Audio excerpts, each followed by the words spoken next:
جب پڑھیں گے فرشتہ کا نزول ہوگا، فرشتوں کی خوراک ہے قرآن، جب وہ تمہارے گھر میں نازل ہوگا، آئیں گے، وہ پڑھیں گے تو جنات شیاطین بھاگیں گے۔ اور قرات کا مطلب یہاں سے لفظ کو منہ سے ادائیگی ہے اس کی، فیضا قرات القرآن، قری القرآن جو بار بار کہا گیا ہے۔ اب تویزوں نے امت کو کیا کر دیا؟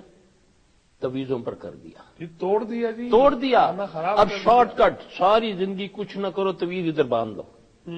ٹھیک ہے جی، یہ کون سا تویز ہے جی؟ یہ جی حفاظت کا تویز ہے جی، تویز ادھر باندھ لو۔ ٹھیک ہے جی، یہ قرآن کی ادبی۔ اب سب سے پہلے جب تم تویز لے کر جاتے ہو، کس کے پاس جاتے ہو؟ موچی کے پاس۔ اب قرآنی تویز بھی ہے تو کس کے پاس گیا؟ موچی کے پاس۔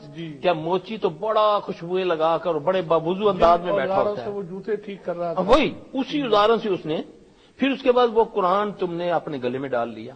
یہ میں ان کے لیے خاص کہہ رہا ہوں جو